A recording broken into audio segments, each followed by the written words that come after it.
Attention Austin guitar players and bass players. Are you in need of setup or repair on your axe? Well, I have the guy for you, gang. That's Jason Swedberg over at J. Scott Lutherie, and you can find him at J. Scott Lutherie on Instagram. Now, if you listen to the show, you know I've been talking about Jason for years. Why is that? Because I've been taking my guitars to Jason for over 20 years. Not only does he do the best job, but he has the best prices and the fastest service in town. Again, find him at J. Scott Lutherie on Instagram. Not only is he doing an amazing job repairing and setting up guitars, he is now building guitars. That's right. He built me an SG Junior, which I have, and it sounds amazing. It feels great. It's the very first SG Junior he ever built. I've got a J. Scott Lutherie SG Junior. You can go see him at J. Scott Lutherie on Instagram. Get a guitar built. Get your guitars fixed. Get them set up. It's time, man. They've been hanging on the wall all through COVID. Now it's time to get them out, get them fixed, and get out there and play. J. Scott Lutherie on Instagram. Let's get down. Hey, gang, it's Johnny. I just want to take a second to talk to you guys about engagement. Right now, you're listening to the show, and I'm not sure exactly what platform you're listening to it on. But whatever platform you're listening to it on, you can subscribe to it and get an alert every time a new show drops, usually every Tuesday and every Friday. New shows every Tuesday and every Friday. Whatever platform you're listening on, be it Apple Podcasts, Spotify, TuneIn, Overcast, Stitcher, any platform, you can subscribe to it. And if you can leave a comment, leave a star, share it on your social media if it's something that you like, please do that. We encourage you to do that. And also, as far as social media goes, you can follow me on Instagram and Twitter. I am at Johnny Gowdy on Instagram and Twitter. Give us a follow. Also, you can like our Facebook page, How Did I Get Here? Please do. You'll see photos of me with guests that have been on the show. Anyway, all I want to say is, you like a show, share it, use the hashtag How Did I Get Here Pod. We'll give you a shout out. Thank you so much for listening to the show, and engage. Let's get down. And you may ask yourself, well, how did I get here?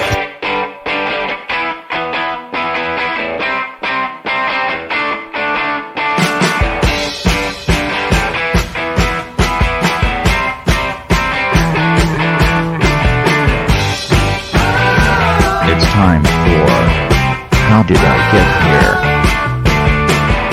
And now here is your host,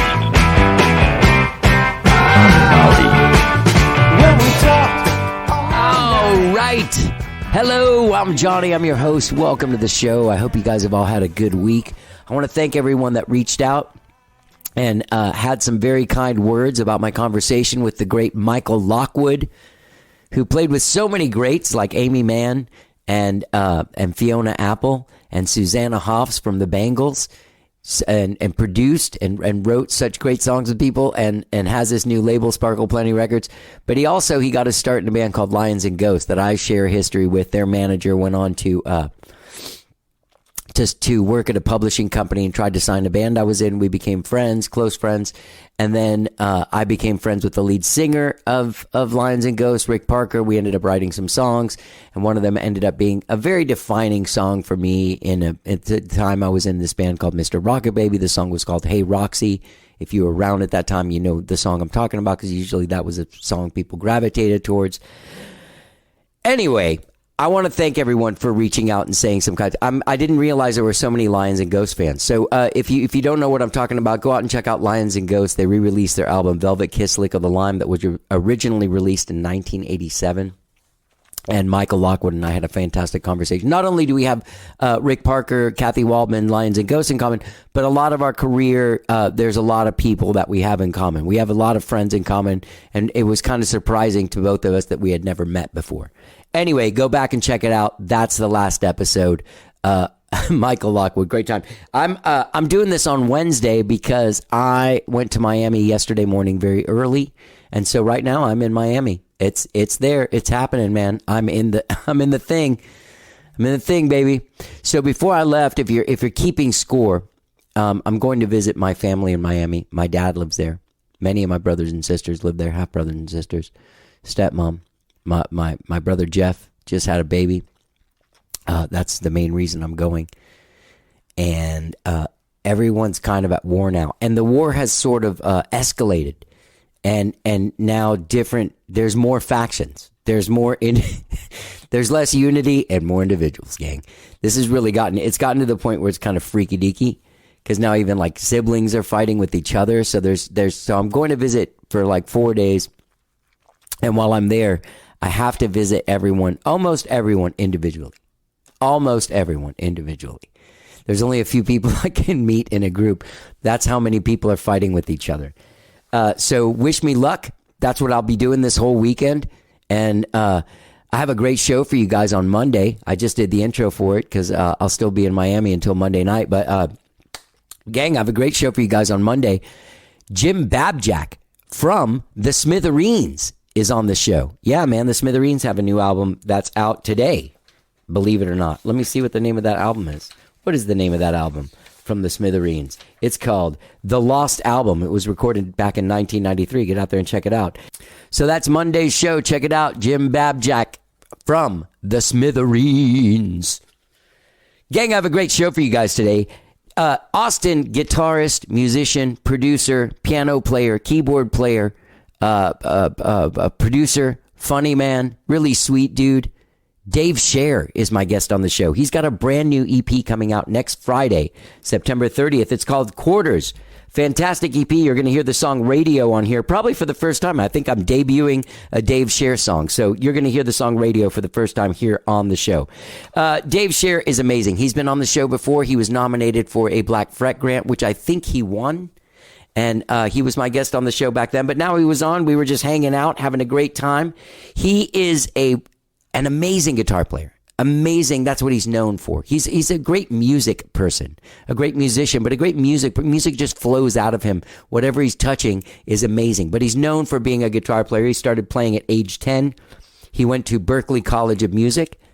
Yeah, that's a very tough school to get into. Most guys come out of there being super badass. So badass, he's gone on to play with amazing artists like Tamika Jones, MC Overlord, may he rest in peace, the great Jeff Plankenhorn. And before the pandemic, he was playing guitar and keyboards with Eric Johnson. Boom.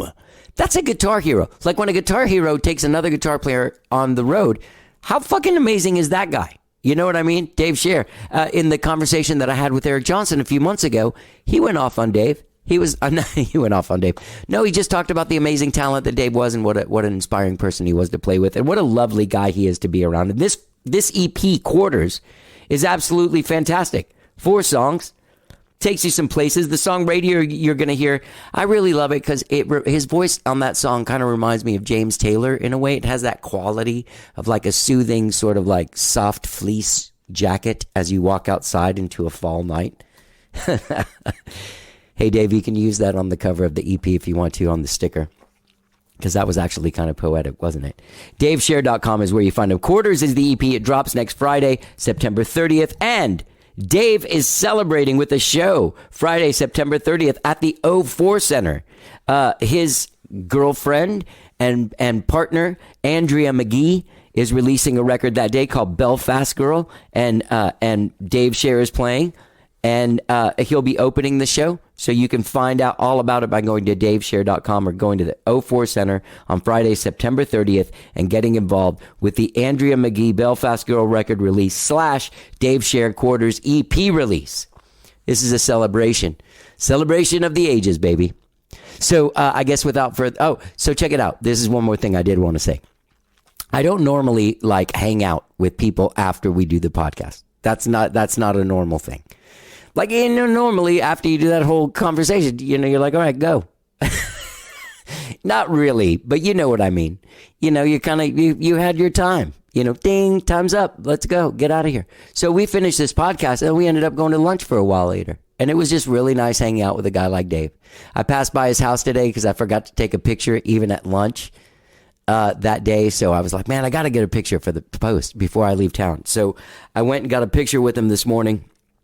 And he came outside and took a picture, and then I left, and I kind of was hoping we were going to go to lunch again. Anyway, I love hanging out with Dave Scher. You're going to love hanging out with me and Dave Scher on this podcast.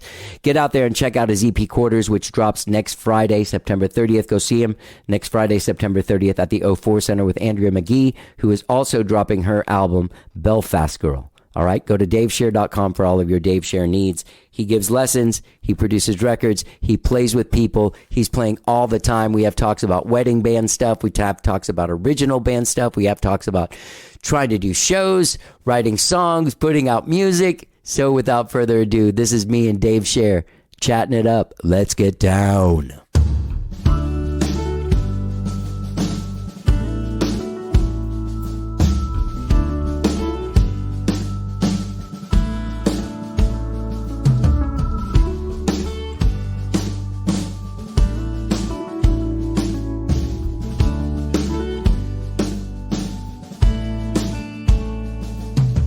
Picked up the check at the restaurant and put my coat around your arm. What all did you play on this record, on this EP? I did not play the bass or Okay. the drum kit. Who did Messier play drums? No, Had a professional guy. I had a professional man. Not that Messier. I mean, Messier is totally professional, Yeah, and he is a man. and he is a man. More or less. He's got the body hair to prove He's it. like Boston, like that. He's totally a man. Yeah. like he's gets excited about football and stuff. Do you get excited about football? No, Okay. but he gets excited about a lot of stuff. All sorts of fun things. You know what? I always have a great time. I go there. He invites me to parties there, and I'm always the last guy there. I always feel like he's all right, man. All right, you can go ahead and take that bottle if you want, man, but you got to go. Fashionably late. Yeah. Oh, No. You leave late. Yeah, I'm the last guy there. Good. Yeah. I don't think I'm terribly late to them. I just Good. end up having such a good time there. It would be bad if you were the last to leave and you were the last to show up. Yeah. That would be kind of moochy. Yeah. And be like, okay, take the bottle, but leave. But then again, you got here at 11:30. I know. So what, so who was the drumming person? A fella named Adrian Myers. Okay. Adrian would play in my trio. Okay. Oftentimes. He and I met at school in Boston. At the Berkeley College of Music? That's right. Yeah. And he came down to Austin shortly after I came back to Austin. I'm born and raised in Austin. But after school, I came back in 2010, late 2010. I think I arrived the day after Christmas. And then, something like that. Yeah. And then, I do believe, 2009, the day after Christmas. And then Adrian moved to Austin, I believe, January 16th of 11. And he would play in my trio. And now he's kind of in the Texas country scene. He plays with a guy named Stoney LaRue. Oh, yeah, that's a guy. He's a guy. Yeah, in that whole, do you ever go into that world? It's it is a world. Like it's got its own economy, its own, army. They have their own, Yeah. It's amazing. yeah, they have their own, type of money. Those kind of Stoney LaRue guys, I don't know. I mean, I imagine he does, but a lot of those guys have ranches and Currency. shit. There it is. They have ranches. They do. Yeah. A lot of those guys, that's true. Hey, I can't really stress it enough it's a completely separate world. It is. But they it's have their own awards. They have their own radio. There's Texas country radio. It's not even country. It's just specifically Texas country radio. They have their own charts. Mm-hmm. Are you friends with AJ Vallejo? I am. He's like the producer of their awards show. That makes sense. Yeah. I can see that Yeah. very much. Yep. Hey man, point that camera over there. That's my best. Point that camera over there. Hey man, come on, let's get these cameras up, man. Let's get the girls up there, man. I can see that. Yeah. So, By the way, he's one of my best friends, and I do that freely in front of him as well. oh yeah, I bet. Some people do get hey man. But never him. He's such a no. And of course not. No. He's a funny guy. Yeah. I love AJ. Me too. Love Omar. I love the whole family. Yeah. They're Alex great. is good. Mm-hmm. So who played bass? A guy named Aaron Hatmaker. I don't know these guys. It's like your secret army of guys. Yeah. Yeah. Army of two. But Adrian now lives in Oklahoma City. Yeah. And Aaron Hatmaker he was in Austin at the time, but for a little longer than Adrian has been in Oklahoma, Aaron has been in Nashville. Oh. He's a little bit in the country scene as well. There are two songs where a vocalist in town named Victoria Knoll is helping me out with some backgrounds. Okay. Who is she? I don't really know. I needed a female part on these two songs, and Don't you live with a singing girl? yeah, this was a while ago. Oh, okay. And sorry. yeah, I should preface by I am releasing music that I recorded in 2015 Oh, okay. and in 2017. Okay. 2 songs I did in 2015, 2 songs I did in 2017, and they've been mixed since 2018. Just recently had them mastered. I'm pretty much pulling them out of a vault. Okay. You know? Yeah, the Dave So- Vault. Yeah. Yeah. And I guess I've got some more. I got a few more recordings, but those have been done for a while. What stopped you from releasing them at a time in a more, like, why didn't you release them in 2017 or 2018 or 2019? Well, part of it was money, Right? and the other part was I didn't really know how. I didn't really know how to release music. I don't really do it. I don't release music. I'd like to, but I don't know how. I should rephrase. I don't really know how to release music in a logical way, or to do it in the most like beneficial way. I hear exactly what you're saying. Yeah. Especially now that we live in a world where there isn't like a Record to be sold. exactly. Yeah. There's no. Yeah. You just There's have like to a tie it show. to- You got to hope that this show Right. pays for. Yeah, That stuff. I mean, it's just like you gotta make your business card more and more fancy. That's pretty much what you're doing Yeah. by releasing music or releasing videos or releasing content, you know. I feel like a lot of people have a difficult time because it's difficult, like, to go to Houston for a guy like you, and even say like you get Brandon Temple or something, or you know what I mean, like that.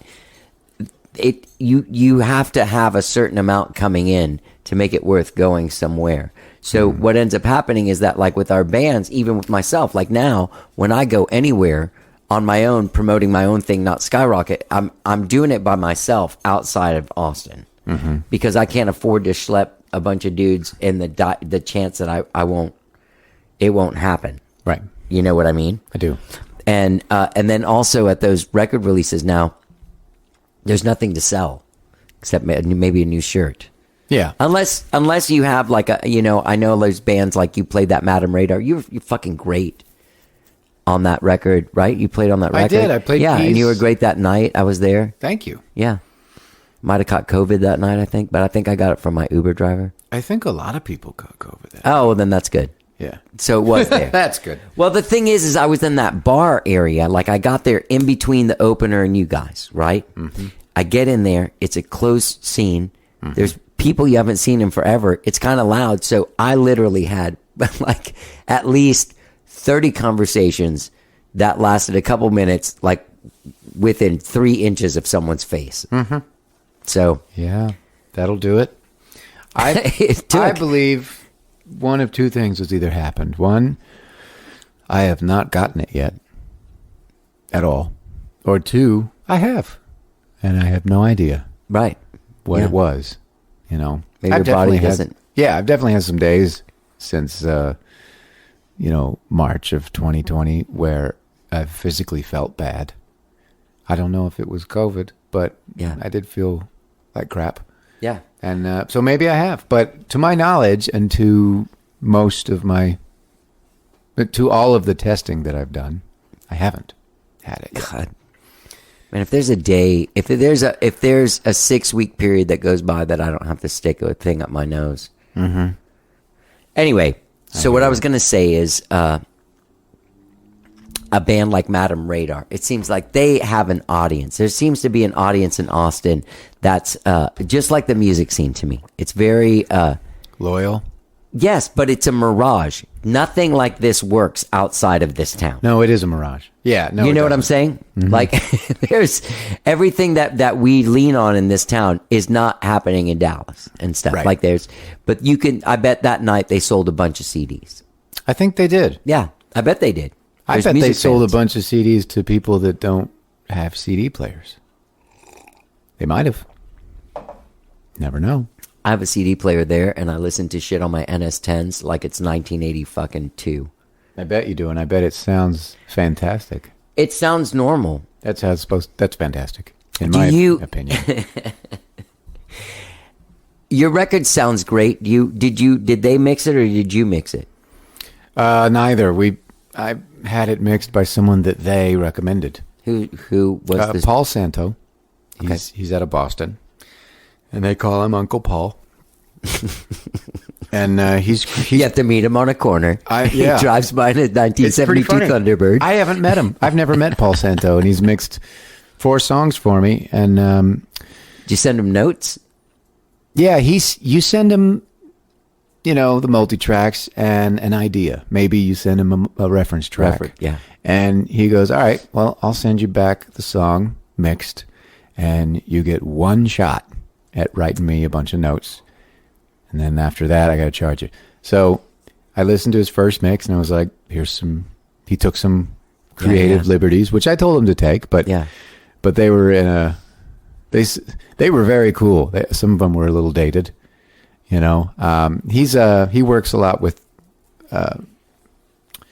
Steven Tyler and Like Aerosmith? Or and I just- believe okay. Joe Perry. And he's not their recording engineer, I don't think. Maybe he's not even their mix engineer, but I do believe he. You'd think that they would have one of those Tracks. stratospherical kind of like mixing people. Well, I think he's definitely like there with them the whole time, and he's played with them a bunch because he's a multi-instrumentalist, and he's on a bunch of. I guess whenever they would do like a TV appearance, he'd be the. Oh, yeah, the guy over there. Yeah, the guy over there with the sort of long blonde hair and sunglasses. and he's great instrumentalist, great guitar player. I think he's a fantastic drummer too. But I think he's a great mix engineer. He did a good job, and one of the songs I remember I was not happy with my vocal. Not the sound he was making, but my performance. And it was too late. I already sent him the track, and I said, "Can you hold off mixing this? I'm going to send you the vocal track. I need to get it tuned a little bit." So I left the performance and I put it through some auto tune, but like really humanized, like not T-Pain, just fixed some issues that were wavy, and they were fixed, and. So I said to him, "Can you hold off on mixing this? I'm going to send you something that's, a little more in tune." And he goes, "I don't think you need to, but sure, I'll just be here with Larry waiting." Larry's his cat. Okay. Yeah, he's just sitting there with his cat waiting on me to send him a song again. But he did a great job, and it's kind of an interesting world where he did a major part of the record like that for me, and I've never met him. Oh, it is weird. Mm-hmm. You know what's also weird? It couldn't have been that out of tune. And it seems like from the organic vibe of your music and this EP that you would leave that in there. But I guess what is it about you that made you couldn't live with it? Like you couldn't, like in 3 months you could see yourself being like, don't even play that fucking chorus, Andrea, or I'm gonna cry. Yeah, I think having worked with David and Andre at Same Sky, I've learned to kind of swing away, as Andre would say. I've kind of learned to make things just rock and roll, make things a little loose, make things organic, not worry so much. Because, as I am a side guy, I most recently had been playing with Eric Johnson.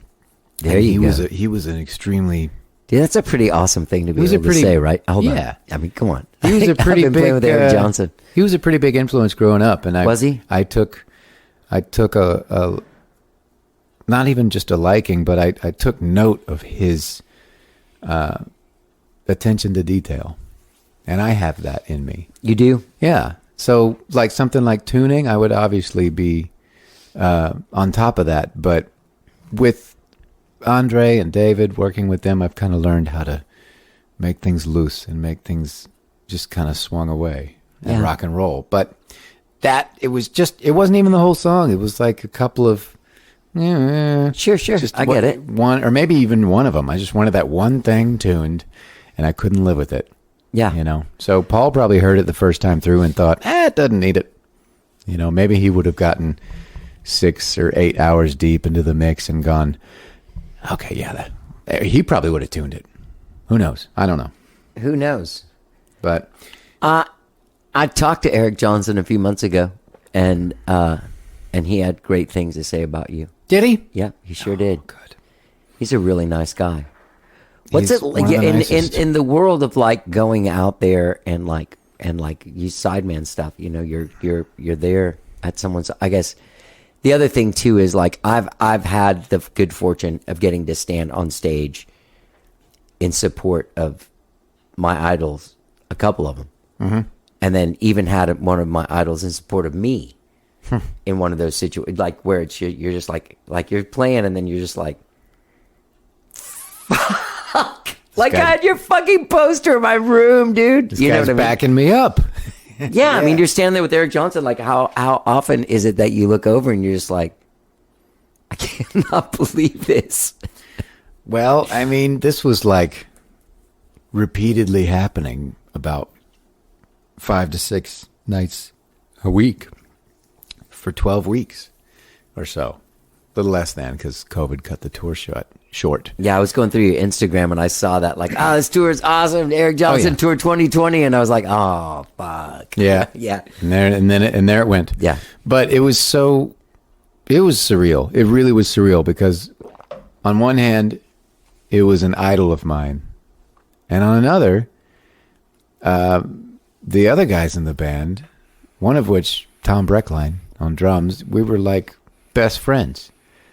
And I got real close with Roscoe Beck.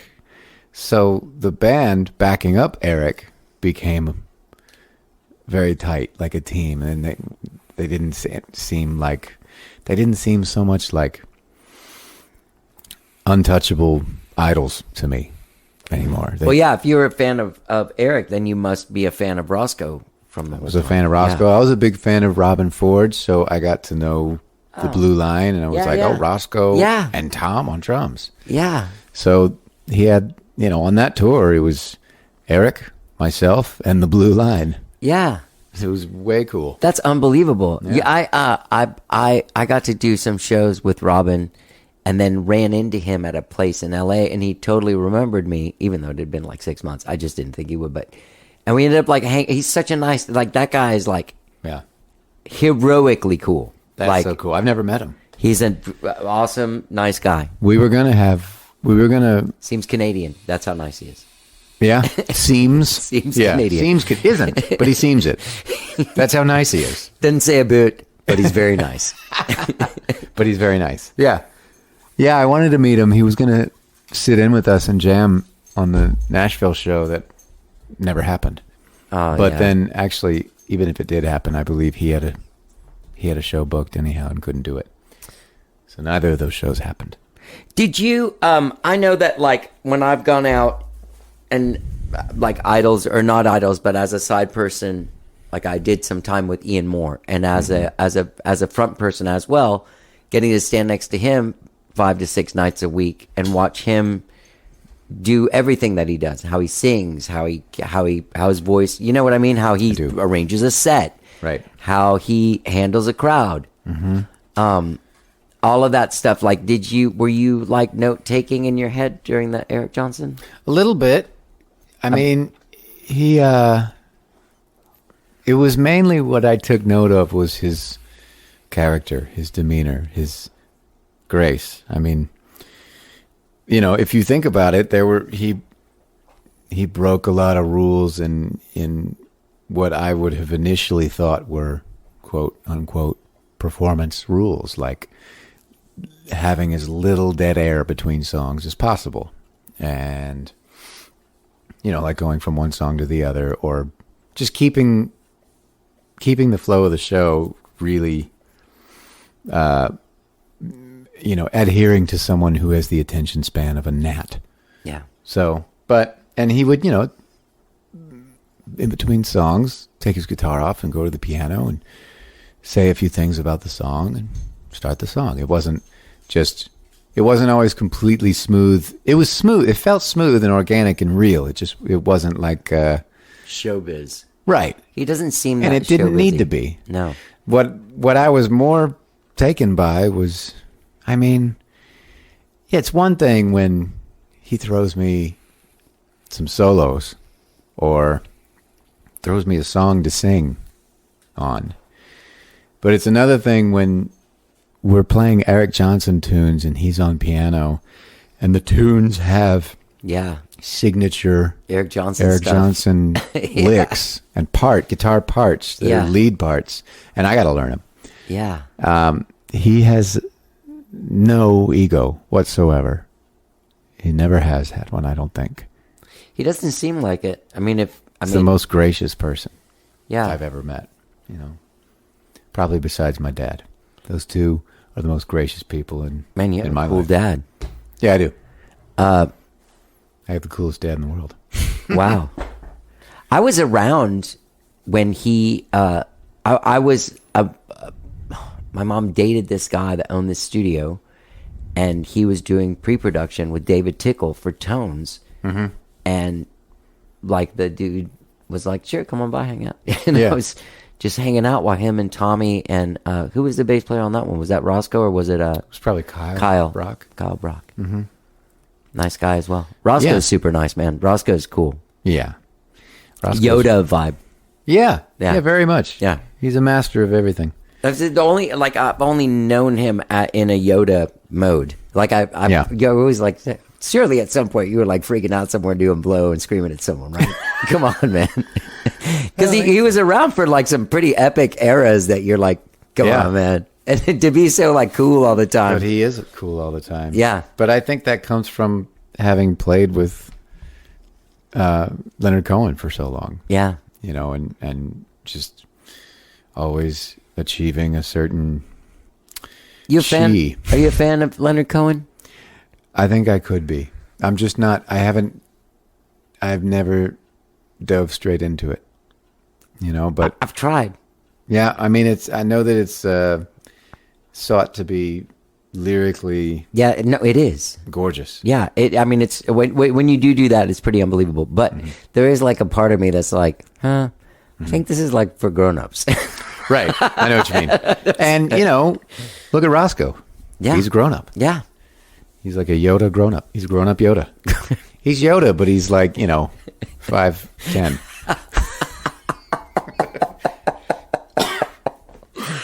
And he speaks grammatically correct. Yeah, which is amazing. Yeah. We were neighbors at one point, and I used to see him from time to time at the coffee shop on the corner, and he was always real friendly. Mm-hmm. I think he played with Robin Ford when we played with him, when we opened for him. That was the weirdest. Who opened? Was it like... It was pre-Gaudi. It was like whatever, but it was still like my music was so weird. It wasn't like... I would do these shows, like they put me on with like Dick Dale for like 3 nights or something. That's cool.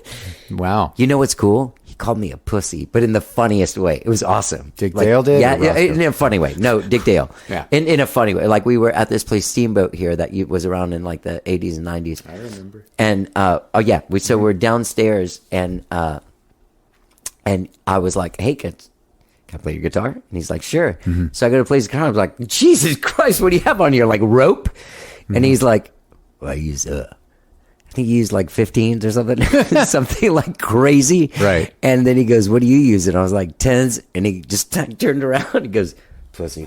And like the whole room erupted and laughed. It was great. Whee! Yeah. But he was really nice too. Yeah. All those guys were really nice. They always like weren't jerks about, because sometimes you're scared of those guys when you meet them, Yeah. It's good that they're not. It's really, refreshing to meet some people you've heard when you were a kid. And do all the guys like come out when they're on sweet tour? people. Like, do you see does d.i.y come backstage or like Joe Satriani or? I saw and met and I guess jammed with Paul Gilbert. Jesus, really? That's Racer X guy? Yeah, yeah. This was in Portland, Oregon, where he lives, I believe. And he came out and played with us, and then after the show, he was talking with Eric, and Eric introduced me to him. Super nice guy, super tall guy. Yeah, very tall guy. He has some pretty funny stuff on Instagram. I should follow him. Yeah, it's pretty great. I think you're such a great musician, man, and you're a great songwriter too. I'm glad that you're doing music as an artist as well. Like releasing music? Yeah. Thank you. Don't you have a studio at your house though too? Yeah, I didn't do much on that record from my house. My studio is kind of racked up and stored in random places of my home. I mean, I'm able to record, but it's not fixed and installed. You know what I mean? What's going to happen at this record release show? September 30th at the O4 Center. That's a double release show. Andrea's doing it. Mm-hmm. Andrea's releasing. Why didn't she? She didn't want to come on my show? She didn't? I'm asking you. What? You know her. What? Andrea Magee. She didn't want to come on my show? Oh, your show. Did she not want to? I don't know. She didn't say, hey, can I come on your show? That's the first I've heard of her having a record. Did you reach out to her? No. Oh, that might be what it is.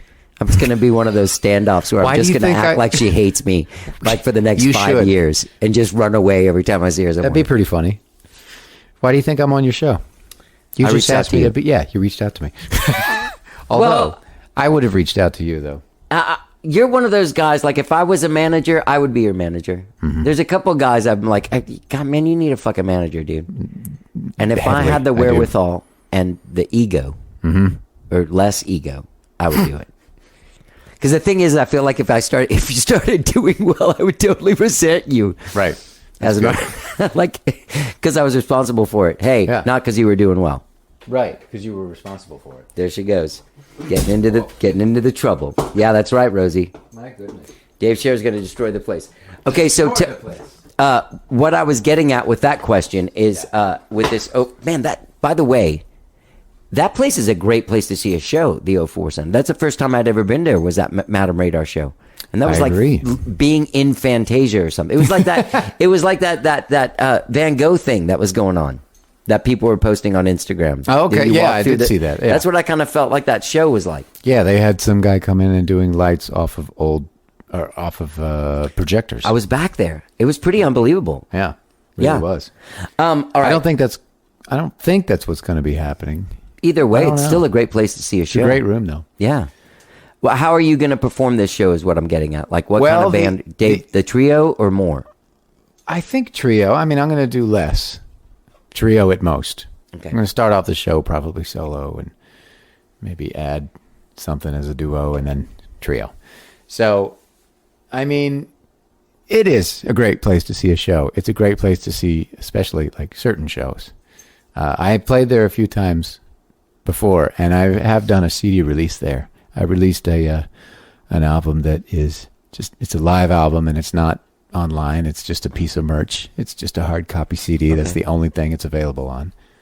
And I released it at the O4 Center, and I brought a loud drummer with me. Brought Tom Breckline. Okay. And it was, Tom's great. Tom's a fantastic drummer. He's one of my favorites. That room, though, and Tom is also a bit deaf. Oh, yeah. So that room doesn't really cater to a loud drummer. So I'm going to try something different.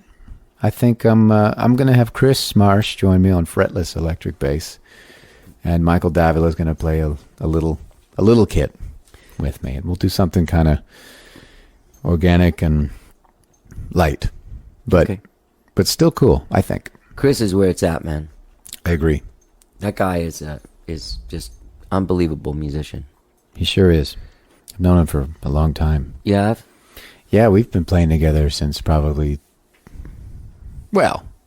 somewhat long, maybe a little over a decade. Where'd you go to high school? I went to Westlake High School for 2 years, and I didn't have a whole You mess. just went to Berkeley from there. Yeah. No, I didn't have a whole mess of friends there, so I wasn't really happy. And my folks had me move in with my grandmother in Dallas, and I auditioned to go to Booker T. Washington. Which is the performing arts school? Yeah, HSPVA in Dallas. And Right. I got in. I wasn't supposed to get in because they like to Like take they called freshmen. it HSPVA in Dallas. Yeah. Luckily, I have enough Houston to know about that. Yeah. It's pretty funny. Is that where you're from, Yeah. Houston? I mean, kind of. I mean, yeah. Yeah. I've spent a lot of time in Houston. Yeah. What was that? What HSPVA called? Houston high School for the Performing and Visual Arts. Houston HSPVA? I don't know. I think like it's that? Houston. I Because guess they it do is. call it Booker T. Washington HSPVA. Oh, okay. Sorry. But- But in Houston, they just call it HSPBA. Yeah. Which I auditioned for, and they said, no, no, no. Did they? Yep. They said no. Well, you would have gotten into Berkeley. No, no, Oh, yes, no. you would've. No way, dude. I was just ready to like be famous. Yeah. And so, like, Yeah, you totally would have gotten into Berkeley. I the I thing. was like, I didn't even care. Like, people were like, hey, like, I took this meeting when I was 16 with Kevin Womack. And he was already like Kevin Womack, right? Right. So I don't even know how I got it. Someone that my mom knew, I'm like, hey, you know that guy? Like, yeah, get me in fucking meeting with that guy. Like, Right. all right. So I wore leather pants and everything. I was 16. I go into this meeting and I'm like, all right, dude, so what are we doing? Check it out. Let's do it. And he's like, well, do you have any songs or anything? I'm like, no. He's like, well, man, you come here. Yeah. You got to go do some stuff, man. Right. You got to do some stuff and then come back to the office. But we're still great friends. And he Good. remembers that day. And he was like, this guy, he's very ambitious. Yeah. He just forgot that you needed stuff. Right. Needed songs. Yeah. Needed some stuff. Something That's going funny. on. Yeah. Yeah, I went So you go to in this. Dallas Yeah. and I made genuine friendships there. Yeah. I made some friendships in Westlake, but in Dallas I made some friends that would take a bullet for me. Yeah. Because I was among like-minded people. Right. It was Aren't amazing. there guys like Brad Hauser and John Bush went there and like, didn't those guys all go there? Believe A so. lot of those bohemians. Quite possibly. I don't know. I know that Daryl Phillips went there. Right, exactly. My old Mr. Rocket Baby drummer, Brian Keeling, went there. Do you Oh, know really? That guy? Because he also went to Berkeley. That sounds familiar, Brian Did he go to Keeling? Berkeley?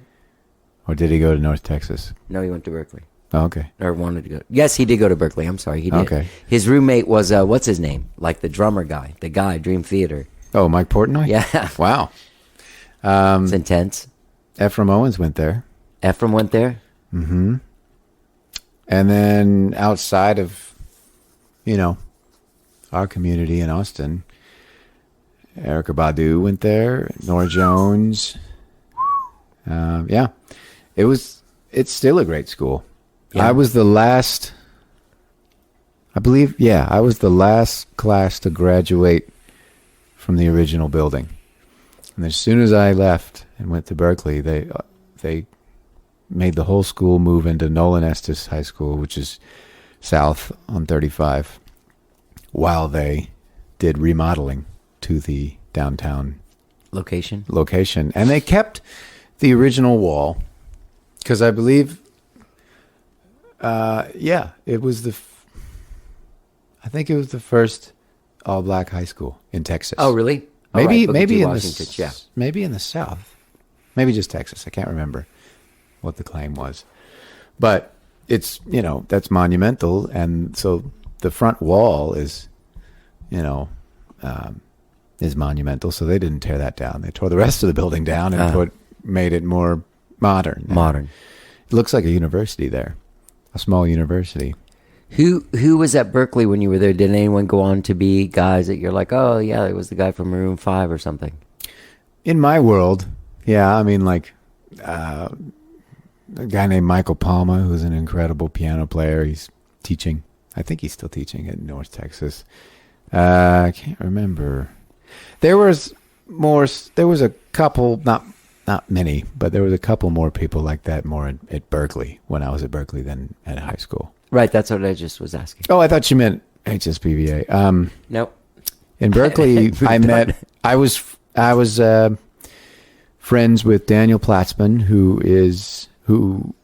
he's the drummer and I believe original member of Imagine Dragons. Oh, yeah. And that's a very famous band. Very famous band. And I believe the guitar player might have either had a kid or was going to have a kid or something, and it was in the middle of a tour that was coming up is when the kid was due. So Daniel and the guitar tech, who I know also, both put my name in the hat to join the band. And I think they just kept it more in the family, picked someone else. Or maybe the guy was like, okay, I can do this. I can be a dad and do the tour at the same time. You listen to those guys? No. There's a song of theirs that I really, really, really, really love. I've heard Radioactive. That's it. Is that the song I like? Whenever I think of Radioactive, I think of that weird band with Paul Rogers and Jimmy Page. You know what I'm talking about? Radioactive. Radioactive. You know what I'm talking about? I think so. Anyway. It's barely coming to mind. It's one of those terrible... What do you listen to? It's one of those terrible... Anyway. It's one of those terrible bands. It was one of those really bad ideas in the 80s. Yeah. Like people like, let's put all this together and everyone will get rich. Mm-hmm. Yes, but what if it's shit? Who cares? Try it. They're wearing trench coats. How can they fail? Take a chance on them. What do you listen to? Whatever. All kinds of stuff. Whatever I'm supposed to play that weekend. Really? Yeah, I mean, usually what I've been playing in the car, because usually that's when I listen to music, is stuff I need to learn. This is a good question. Did you ever know George Reef? No, not well. Okay. So he and I had this great conversation on here. I love how I'm saying how great everything is. Oh, this question's going to be great. And what if it's all terrible? That's good. You got to have confidence. I was going into it with confidence, but now I have a lot of self-doubt. George was a really good friend of mine for a long time. I love that dude so much. But I had a really interesting conversation with him on the show about how he learned music. Like, how do you learn your music for a gig? And he was saying that he doesn't even, like, he gets a gig, like, with somebody. He's going to go do a tour or whatever show. He doesn't pick up his instrument for, like... Correct. A couple weeks. Same thing. Same thing. Me. I don't pick up my instrument until, like, a couple days before the show. Look at you. It's not like a bragging thing. That's the best way that I could possibly learn the material. And to learn it... off book. Yeah, and also to learn it, like... Yeah, to make myself the most familiar with the material is to not distract myself with any kind of mathematical relationship or analytical. I have an analytical mind when it comes to learning tunes, but it's all in my mind. I'm not using my hands. I'm not trying. I might be imagining what the shapes look like on the neck, for instance, but the reason is because the number system. Yeah. Yeah, I do it based off that. Right, okay. So when I'm ready to sit down and run through the tunes that I've been listening to for a couple weeks on my instrument, first thing I figure out is what key they're in. Because once I know what key they're in, then I've already got the rest of the hard stuff out of the way. Because I can do them in any key because I've learned the songs in my mind by number. By degrees, yeah. Yeah. So that's kind of how it is. I mean, I've definitely scared some people that have hired me. And we get on stage and they call the tune out and I look over to the bass player who's been on the gig for a while and I say, what key is this in? And they go, it's an F. Don't you know that? I'm like, yeah, no, it's cool. I just need to know what key it's in. It's an F. Okay. Yeah. But if it was in C sharp, we could do it there too. Yeah. And that's just how I learned it. I learned the songs in a way that it's not fixed on one chord, right? 1 degree. If it was, then I'd have to play with a capo probably. Right. You know. Let me ask you this: with the like a lot of these bands that you're playing with, it's not music that you grew up with. But when you go out with somebody like Eric Johnson, I just talked to this guy, Rudy Sarzo. I think I dumped that whole thing on you when I saw you at that thing last week. I was so excited about it. Oh yeah, Remember that? Yeah. I So when I asked him this question about how does he learn music, because he's sideman in so many bands, he's like, well, I mean, when you're playing with like the Guess Who and like Blue Oyster Cult and like Ronnie James Dio, like, you know their shit. I already know their shit. Yeah. Basically, because I listen to it all the time. So with somebody like Eric, what was your approach? That like you knew a lot of that stuff, right? Yeah, I took a similar approach when learning his music because I knew it pretty well growing up. But I didn't know it. I had never played it. And it's probably some of the more intricate music that I've had to learn. You know, it's pretty, it's pretty, you know, heady. Yeah. It's not really that out. It's not out at all. It's pretty in the box. It's just, you know, it's pretty involved. Yeah. So- And there's a guy taking influences from a lot of different places. Oh, yeah. There are large jazz-oriented chords in there. Yeah. The guy plays guitar like a piano. Yeah.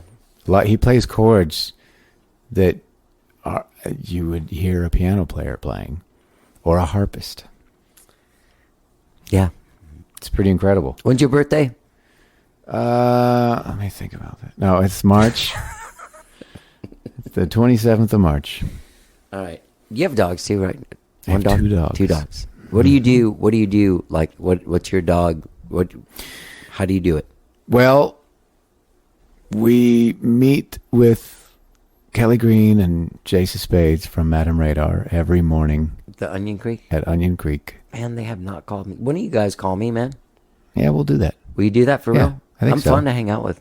I will tell them that. They know. They've hung out with me. And they're not inviting me. And I told them, invite me, man. I'd want to go. Okay. I can tell them that. Yeah. We'll see. No, that'd be fun. And you'd bring Rosie. Yeah. I wouldn't just show up. You wouldn't? myself. Okay, good. Do you think No, I maybe you know- could drop Rosie off? I know how. That's what I'm worried about. I know how swingers clubs work. You don't show up without, a guest. Yeah. You can't just go to a swingers club by yourself. No, it's got to be an even number of people. Exactly. I'll bring a dog to the dog. That's park. great. I will bring a dog. I will bring a dog. So, are you playing with Andrea as well at the O4 Center on the 30th? I'm, as far as I know, playing with her. She'll close the night out. She was thinking of having me close the night out, which was really kind of her, but I think she initially thought that I was going to put on a little more of a rock out set. Yeah. So she didn't want to have a rock out set and then something more tame. Yeah. She thought the show would flow better that way. So since I'm trying to do something different than that, I think it's going to work out really well if I start the show off. And ease into her. Yeah, because, and we can get into this if you want to, but I do. she is very good at celebrating herself and promoting herself online, and I am not. Yeah. And I want to be good at it. She's really natural at it too, because That's what I mean. It's like AJ Vallejo, like he does it so much, but it all makes sense. Yeah, you can tell it's him. Yeah, It's totally what he and would it's do. natural, and it's not. Yeah. It's not. I feel like I'm like. Don't you feel like you're in people's faces? Yeah, that's how I Hey, feel. dig me, baby. Hey, dig Right. me. Yeah, I think Dig the it, only baby. time that I really enjoy posting anything online and having a presence online is when I'm posting something hilarious, Yes. and it has nothing to do with a gig. Yeah. If it does, then it's like, hey, I'm playing at Saxon on Friday at 10 o'clock. Yeah. Here's a picture of a pig, Right. in mud. So what were you going to say about her being? She's just a natural at that, Yeah. and it comes off charming online and beautiful. I don't know how it comes off when I do it, but I know how it makes me feel. So I'm not good at it. It's just I'm not natural at it, and I don't do it often. So Yeah. with that, I would say that I would predict that the majority of people that show up to that show are going to be informed about that show by her. Andrea. And Yeah. this show, by the way, So my podcast. yeah, and the show. And I think it makes sense that I will sure, Johnny. I think it makes sense that I sort of open the night. Yeah. You know, like open for Andrea. Yeah. It makes sense to me. It does. It's. I like that order better anyhow. You know, I'm not even gonna start. Andrea has this fantastic idea of taking a music student from, I think from UT or maybe ACC. It's gonna have this thing where a music student will enter to be chosen to perform a song of their own that night, and then I think they're going to do it one tune, and then after that is Brittany Lobos. She's going to do a tune. Oh yeah. She's got a tune She coming. just out reached called out to Hollow. me. Did she? She reached out to me Good. to do the podcast. Yeah. Great. I like Brittany. She's nice. She's a great girl. Yeah. Great singer too. Yeah. She's got a song coming out called Hollow, and she's going to do a stripped down kind of duo version of that song on the release. I think it's the same release date at the show. She's going to play after So a this is- student, yeah. and then I'll start the night, and then Andrea. That's going to be great. So it'll be pretty feature packed. Yeah. Yeah. Andrea is she does a lot of like like three big different things. The pack thing, that's a pretty substantial thing in their life. Like it takes up some time, doesn't it? Yeah, takes up Yeah. 90 minutes every Thursday night. I mean, that's more time than that my trio takes up of my life. You know what? My friend Corey was on a gig with you, and I can't remember what you played, but I think he might have either played bass or guitar or keyboards. I don't know, but he was on some cover gig with you at some thing at a wedding maybe or something, and we played together in Skyrocket, and he had amazing things to say about you. Oh, does he play keys? He plays keys too. I think he was Was playing. it Corey or was it Chris? I can't remember. One of them told me about doing that with you. I think it was Corey. Yeah. I think that's right. I think he was playing keys and also guitar. And I was playing guitar and leading. Right. MCing and everything and doing sound. Those weddings are terrible. I I hate them. I just hate doing them. But you know what? They're helping me crawl out of COVID debt. hell yeah, man. You know? I mean, look, look, that's what we know a trade. Yeah. You know what I mean? Why not fucking do it? Yeah, it's and Andrea and I talk about this all the time because she has to endure my. Oh, I want to dance with somebody. Does she have to hear that? Oh, not at all. Oh, She okay. never hears anything. Oh. She just endures my isms of the days leading up to a wedding day. Like the wedding day comes, and sure, it's stressful, and the coordinator's pissing me off. And somehow I'm managing to piss her off, even though I'm doing everything right. But really, at the end of the day, I do a good job. Yeah. Everyone's happy. Yeah. Most importantly, the couple and the Right, guests right. are happy. But the days leading up, I'm a mess. I'm an absolute mess because here's what I do, Johnny. I sing, I play guitar, I lead the band. Sometimes the band that I lead, I don't know. Right. Yeah, because I do sound. Okay. I do lights. Okay. I MC. Okay. I memorize how to pronounce everyone's last names. Right. And I coordinate. As far as the band goes, like, announce the cake cutting or Right. take a break. No, don't take a break now. Yeah. Keep playing. Yeah, Oh, yeah. Okay. Yeah. It's stressful. And usually I have to set up a sound system here and then another one down there and a lapel mic for the officiant, and it's just a nightmare. It really I didn't is. realize that was the whole gig. That's me. Jesus. That's right. The connection And those guys I just have- come in with Yeah. the set list and hope they know it. Yeah, they come in if we play for 2.5 hours, they're there for 3.5. Oh, really? Oh, that's not bad at all. No. I'm there for 8. Yeah. But they get paid less than I do. Yeah. But they have far less responsibility than I do. Yeah. So I'm glad that payday comes. But even though it's one day, Sure. it's just, I know. It's terrible. Yeah. I can't stand it. It's so stressful. And I'm getting better at it. But a lot of other musicians and a lot of other live audio engineers tell me, how do you do those at the same time when you're standing behind the PA? How do you mix? I'm like, I don't mix. I just pray. I just look down at the iPad and I see that the lights are sort of going at the same height. Yeah. And that's good. I go out there Sure. every now and then and check and make some notes, but I just make sure there's no Right. no feedback and that no one's holding their ears. Right. That's all. It doesn't have to sound good. It just has to be over with. Yeah. Yeah. Sorry. That was an extremely jaded thing to say. How do you, no, it's not, dude. I mean, look, I've been in the same band for like 20 years. Mm-hmm. I mean, I can't complain that much because I don't have to do a lot of stuff except know the tunes and go there. And like when we have public shows, let people know and just, Right. Do you guys have an audio engineer? We do. Yeah. Yeah. I can't imagine doing a 7-person band. Yeah. It's a One big of us thing. doing it. Yeah. Oh, God, that would be so weird. And a lot of times I think to myself, man, there's not an amount of money in the world that would make me enjoy this. Doing this, right.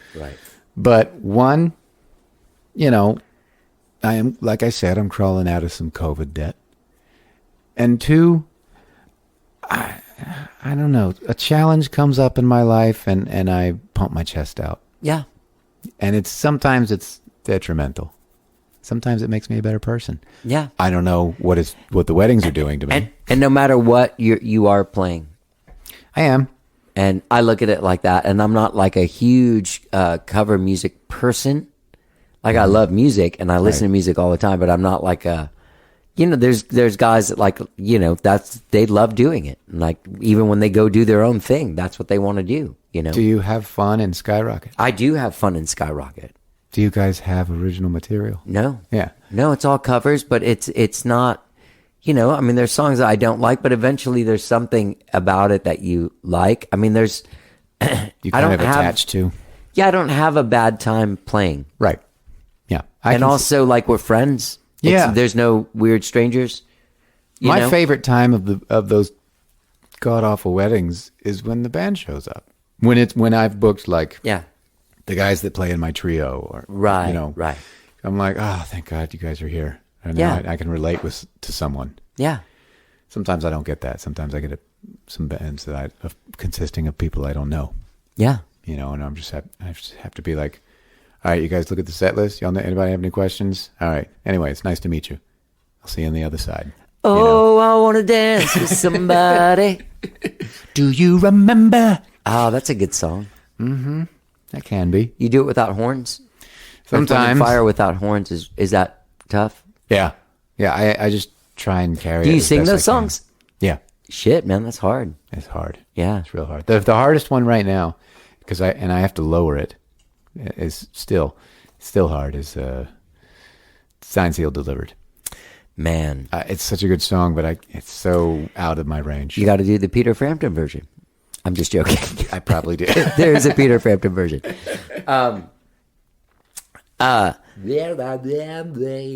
What song are you going to want me to play on here? You're going to have to send me an MP3.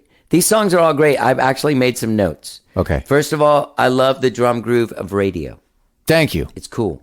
Yeah. Did you come up with that, or was that Tom? Is Tom? No, Tom. No, Tom. Adrian? Maybe. No, he didn't come up with it, but I don't think he did. Sorry. I might have. It's kind of like a march in a way. Yeah. But with toms. Yeah. Is that what you were thinking of? It's got toms in it, so you said No, Tom? I got confused. Isn't Tom playing with you at 04 Center? Tom has played with me at 04 Center before. Okay, before, but he's loud. I just got confused with all the names of the drummers, Right. dude. Yeah. I'm doing the best I can. You're doing a great job. Why are you doing this to me? I did all that on purpose. I like the sweet riff on Backburner. Also, I love your choruses, thanks. and I love the chorus on Backburner as well. Yeah, thanks. Abby Jean, great song. I love Home Away from Home as well. I'm so glad. All 4 songs. I That's love it. great. Yeah. It'd be weird if there was a song on there you didn't like. There's one I just didn't talk about. Yeah. Yeah, you just mentioned 3 out of 4. Yeah. That's funny. What do you have planned now for the fall? Are you going to go do like a solo show or something at Mucky Duck? Or are you going to keep on doing shows? Like, are you going out with Eric next year, or I hope isn't so, there a but tour? it's Yeah, who possible. knows? It's possible that I won't. The only way that I won't is if he can't have me. If he doesn't. I think that's exactly what he said on my podcast, because I asked him if he was going to take you. I pressured him. Did you I'm there for you, man. Thanks Told you for I'm your pressuring manager. apply pressure? Yeah. I was like, hey, you're going to take my boy out, right? And he's- EJ, What did he say? He was like, "I'm don't gonna F with try." me, homeboy. He said, I won't F with you. No, That's about right. he's such a nice guy. I know. One time I had a girlfriend that lived next to the Jewish Community Center Far off west? campus at the Hillel, the campus one right off of Guadalupe in 21st. Uh-huh. Wherever, what was that record store that was there where the Hi, How Are You thing is? That wasn't. That Record wasn't Exchange? Antone's, was it? Record Exchange. Oh. Or, right? Whatever. Cheapo disc? No, that was no, Lamar. that was on Lamar.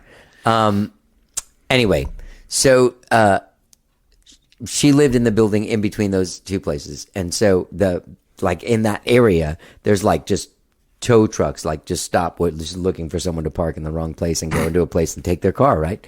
So he parked in there, and I used to see people get towed all the time, and I was smoking, and he came walking by, and I went, I really did. I was like, hey, Eric Johnson. And he goes, yeah. He's like, they'll tow your car from there. And he's like, really? And I was like, you see that guy right there? And he was like, oh, yeah. And then he went and he parked his car somewhere else. Then he came walking by and he said, thank you, man. Yeah. And he went to the record store. That's great. Yeah. Oh. That was like 1991 or 1992. Was it on the drag? It was on the drag, yeah. Was it Tower? No. Oh, No, okay. it was closer to MLK than Tower. Oh, I see. That's what I said, yeah. And it wasn't Antone's? No. Antone's is further away from MLK than Tower was. Antone's Records? Huh?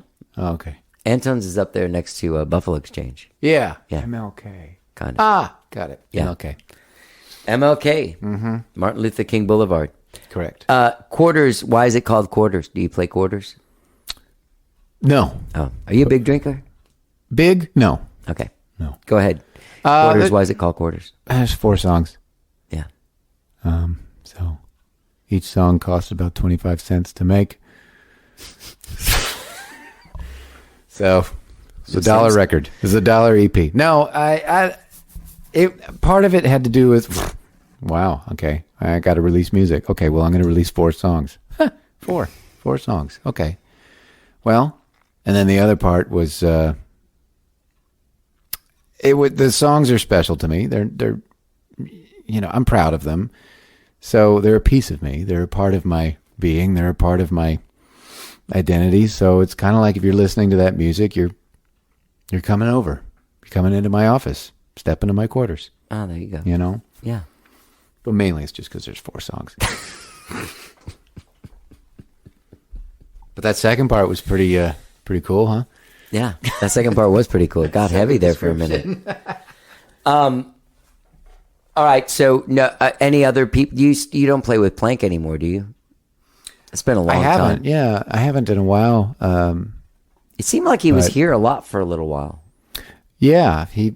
I think he's kind of more residing in Canada. Yeah. And he comes down. When he comes down, he's here for extended periods of time. A couple weeks or something. I was supposed to do some stuff with him, and it never really happened. But I think he still likes Austin. having me play. Oh, yeah. I ran into him at, was it Telluride? maybe. I think it was Telluride. For a music series that he was doing, and Beetroot Revival was doing it too. So I drove them, and was just with Andrea. And he saw me. He goes, "Dave, you're here." He goes, "Yeah." And he was doing a solo thing, and he was like, "I brought 2 guitars, and we have 2 DIs. Why don't you come in and do a song with me?" So I did. Nice. And he didn't have to do that. No. So I think he still likes having me play. It's just, sometimes he does full band stuff, but I think he's mainly focusing on solo stuff. Yeah. I think. I could be wrong. It's hard to make a living with a band, dude. He could hate me, for all I know. Well, I could ask him. I could You find should. out.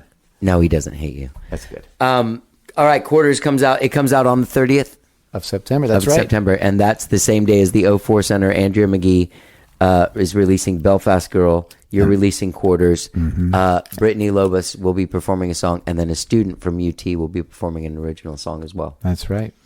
Yeah. Andrea's releasing Belfast Girl. It's a full album. Right.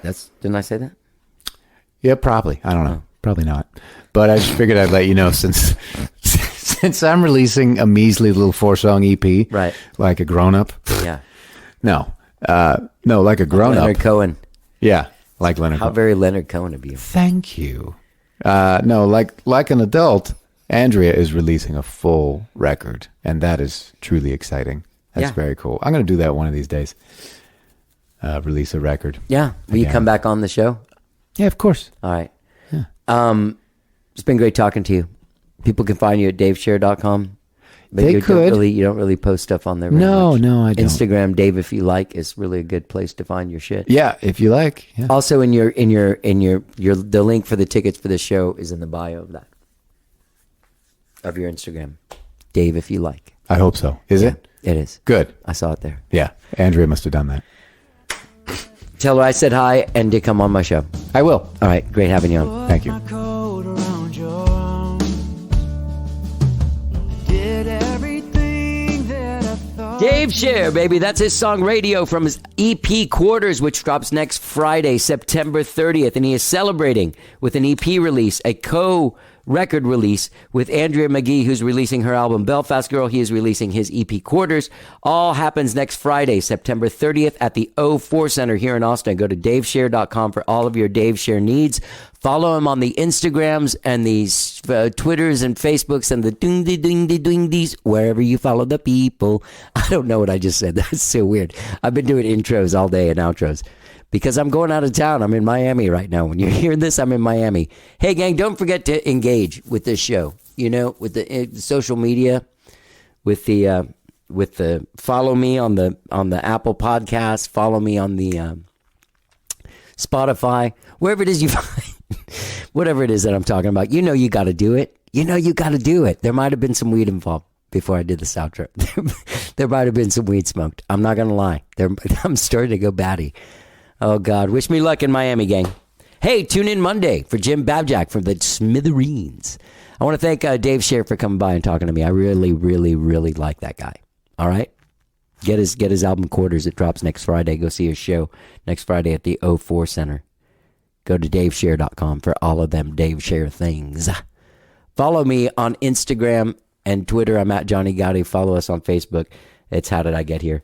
I've talked too much. I'm Rambling John. I said I've talked too much. Have a great weekend. Let's get down. Not too well spoken. There ain't nothing here for you now. She likes the radio, but only